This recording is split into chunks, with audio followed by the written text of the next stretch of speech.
No se le perdona a Fujimori haberle dado guerra al terrorismo. La izquierda, en ese sentido, los defensores de los derechos humanos se horrorizan de que Fujimori haya acabado con los asesinos de Sendero Luminoso, mientras se hacen los idiotas con la tiranía de Castro, de Maduro, etcétera, etcétera. Sí.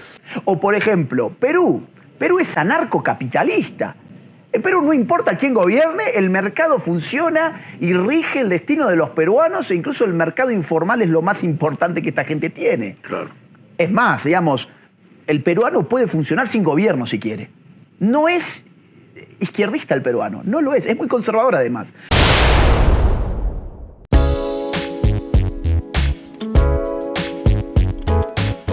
¿Tú qué opinas de Fujimori?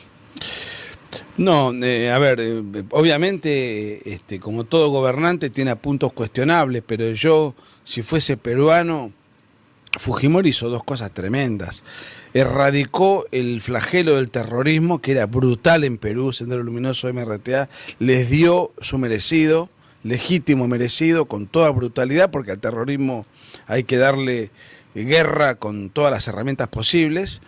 Y sacó a Perú del ostracismo, de la postración en la cual lo había dejado el penoso y primer gobierno de Alan García, lo puso en la senda de la libre empresa, la prosperidad, la estabilidad monetaria, las inversiones. Para mí fue un presidente cuyo resultado, pues si lo mido por los resultados, Perú tuvo una pacificación, un orden y un rumbo económico promisorio y próspero, de manera tal que no se le perdona a Fujimori haberle dado guerra al terrorismo. La izquierda, en ese sentido,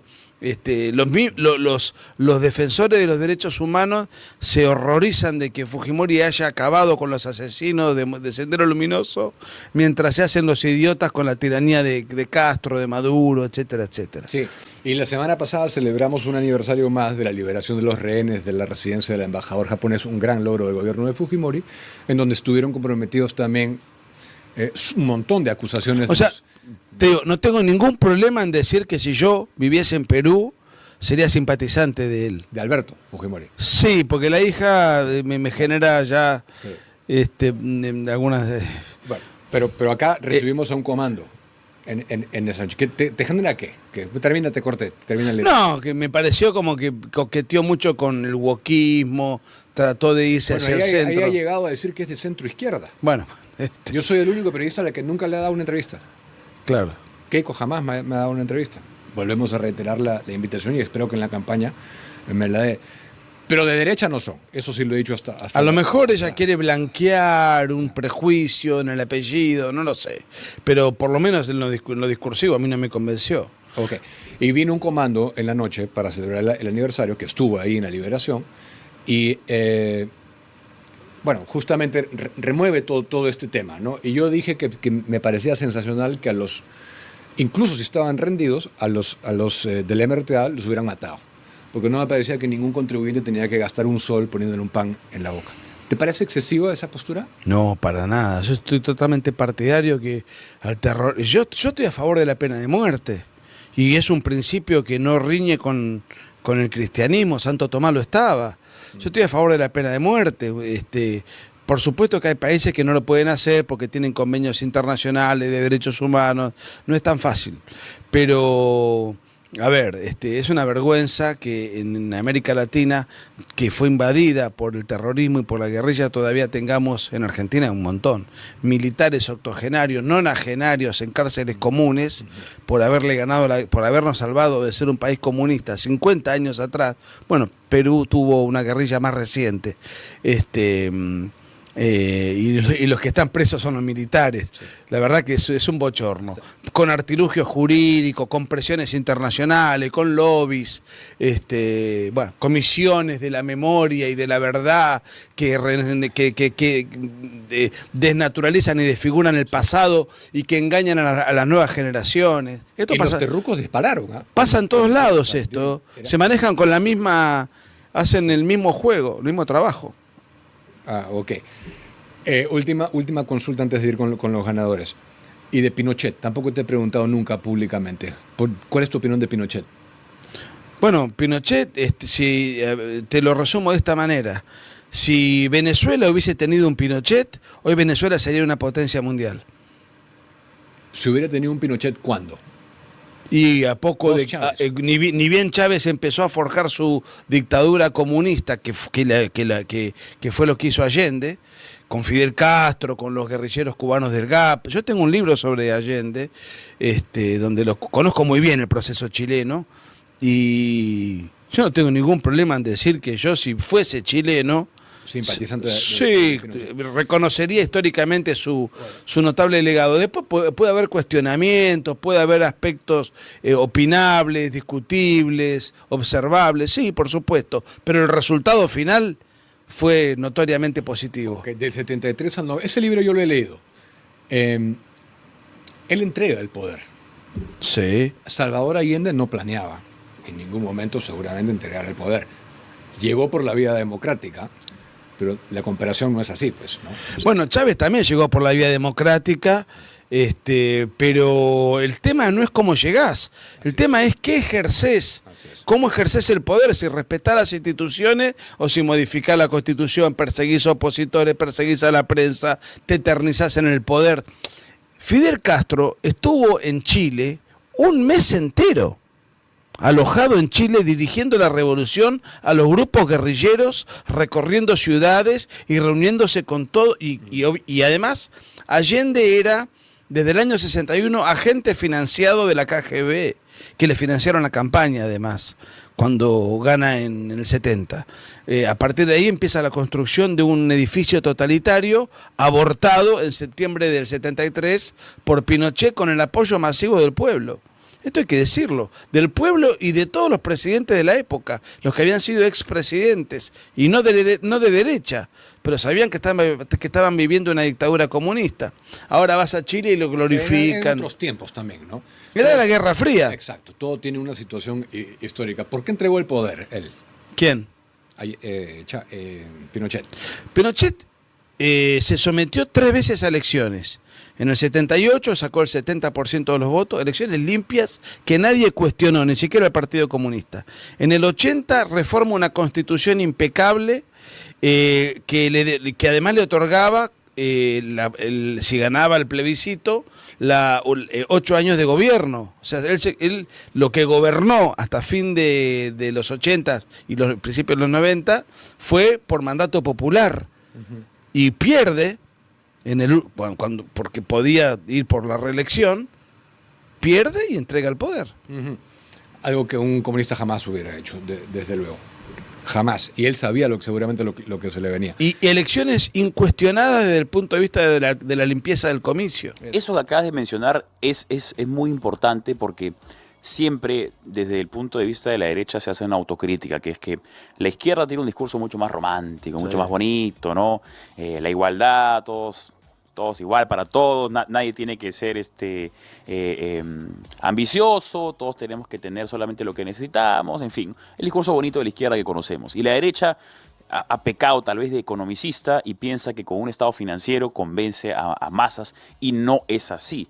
¿Cuál crees tú que es la clave o cuál crees tú que podría ser la manera de esbozar el espíritu de la derecha? Porque para todos los políticos del mundo, en realidad, les hace falta una narrativa que pueda ser de agrado, sobre todo para las masas, que si les dices estado financiero, nunca vas a convencerlos. Mi hermano de la vida, Agustín Laje, Sí. tiene una frase que me encanta. que él dice, hay una frase muy común, dice, dato mata relato. Sí. Y él dice, no, el relato mata al dato. Claro. Porque yo te puedo mostrar una placa de Excel o con gráficos y donde yo te demuestro El crecimiento, las ventajas, ¿no? Pero ahora viene un orador de izquierda que te llega al corazón con frases, con una épica, con banderas, y Se acabó. y la parte emocional es, yo te diría, más potente que la racional. No debería ser así, pero es así. Es así. Y la derecha, ¿qué le ha faltado? Épica. Le ha faltado romanticismo, le ha faltado una mística, y Milei la tiene. La tiene. Y los actos de Milei, masivos, llenos de jóvenes con banderas, pancartas, remeras, souvenirs, máscaras de Milei, la música de rock and roll, Sí, Milei sí. apareciendo desde un lugar del escenario. Como si fuera un concierto, ¿no? No, una cosa, y con todas imágenes, y bueno, y además con toda una rebeldía contra una hegemonía que ha gobernado la Argentina para mal durante décadas. O sea, ser de derecha es hoy día ser el rebelde. Bueno, históricamente se decía que los jóvenes son de izquierda. Claro. El kirchnerismo procurando precisamente potenciar ese lema, el voto en Argentina era a partir de los 18 años y el kirchnerismo lo bajó a los 16. Y entonces resulta que los de 16 terminaron votando por Milei. Y si uno mira la pirámide de votantes, Milei ganó por el voto joven. Porque a lo mejor una persona de 70 años, una persona grande, que acostumbrada a la política tradicional, por ahí no le gustaba el kirchnerismo, pero veía en Milei un tipo con campera de cuero, cantando rock and roll, los pelos, digamos, despeinado, ¿no? desacomodados. Y decía, o sea, la forma y el estilo a las generaciones más maduras les podían impactar negativamente, pero la juventud estaba encantada. Sí. O sea que él reventó ese lema, ese dogma histórico de que la rebeldía pasa por la izquierda y generó una rebeldía de derecha que fue la que lo terminó consagrando presidente. Mencionabas hace un rato un poco del misticismo de la izquierda, ¿no? Tú tienes 2 libros muy interesantes que justamente trata de romper el trabajo que ha hecho la izquierda, mitificando a 2 personajes claves de Latinoamérica. Uno es la dictadura comunista de Salvador Allende y otro es La máquina de matar, que habla justamente del Che Guevara. Sí. Estos personajes son considerados como héroes para la izquierda, Claro. y desde un punto de vista totalmente irracional, porque el Che Guevara lo vemos con la banderita LGTB cuando Che Guevara era absolutamente homofóbico y mandaba a matar a los homosexuales, ¿no? ¿Por qué es que es importante ese trabajo de decir la verdad acerca de quién fue verdaderamente Che Guevara y Salvador Allende? Bueno, a mí me parece que parte de la batalla cultural es la batalla por el pasado. Es muy importante. Porque, de hecho, si no fuese importante, la izquierda no se hubiese ocupado de la manera en la cual se ocupó de construir su relato respecto del pasado, romantizar personajes, romantizar hechos históricos que terminaron en fracasos rotundos, como la Revolución Cubana. El gobierno de Allende fue una calamidad, se termina suicidando víctima del fracaso y del desprecio popular. El Che Guevara tiene una notoriedad y una popularidad mundial, Allende no tanto, pero el libro que saqué de Allende fue el más vendido en Chile durante 2 años, al menos consecutivos. Y yo iba a los programas de televisión chilenos a debatir contra izquierdistas. Y te decían, tú eres un facho de Pinochet. Sí, pero ellos en realidad están tan acostumbrados a repetir aforismos y no han estudiado, simplemente son repetidores de lo que han recibido de los que construyeron ese relato y de los que construyeron a esos personajes como héroes. Cuando uno los increpa porque se ha ocupado de estudiarlos, ahí te das cuenta que no los conocen, dudan. Y hay muchos videos que yo tengo, tanto en discusiones respecto de Guevara como de Allende o de otros. Sí. Y ahí te das cuenta que lo que tú has dicho al principio, cuando yo te escuchaba en tu introducción, cuando uno se prepara un poco, ni siquiera te hace un tremendo esfuerzo, es bastante fácil de discutir con un izquierdista, porque el izquierdista promedio no hace más que repetir aquello que se dice de una manera más o menos habitual. Pero cuando vos lo sacás de la repetición de consignas prefabricadas y lo llevás a un nivel de debate un poco más profundo, lo desarmás con bastante facilidad. Esta olla de grillos en la que se ha terminado la política peruana a raíz de una caviarada, no sé cómo le dicen en Argentina la caviarada, pero me imagino que a la final es lo mismo. Hola, Nicolás, ¿cómo estás? Dios te bendiga. Y muchas gracias, muy gentil por la nota, gracias por el espacio, por la conversación. Esa lacra que vivimos acá en el Perú se llama caviares. No sé cómo le dicen en Argentina. Los progres. Los progres. Bueno. Sí, pero Perú es un misterio. Perdón, le decimos caviares porque hablan de los pobres y pobres y están que comen caviar todo el día. Pero, bueno, pero si Cristina Kirchner es una de las mujeres más ricas de la Argentina, ella y sus secuaces, por supuesto, no porque hayan sido exitosos empresarios, sino porque son una banda de ladrones, ¿no? Sí, claro. Pero por supuesto que les gusta la buena vida, los dólares y tener cuentas bancarias a las cuales ninguna persona decente o normal en Argentina tiene acceso. Bien, o sea que estamos hablando del mismo perfil humano, digamos. Inmorales y en gran medida ladrones, pero de hecho Cristina Kirchner está condenada, Alberto Fernández está procesado, pero quiero decir, me sorprende la suerte de los presidentes peruanos y cada vez que vengo a Perú los precios son iguales, el dólar está igual, las instituciones funcionan como deben funcionar, es decir, eso habla relativamente bien. Porque a pesar de tener presidentes con tan mala suerte, con tan mala fortuna, en el sentido de que terminaron ungiendo a la máxima magistratura a tipos que realmente terminaron siendo una calamidad, Perú sigue, Perú avanza, sí, Perú prospera. Así que de ese punto de vista me resulta todo una curiosidad. Con tanta inestabilidad en el Poder Ejecutivo, el país sigue para adelante.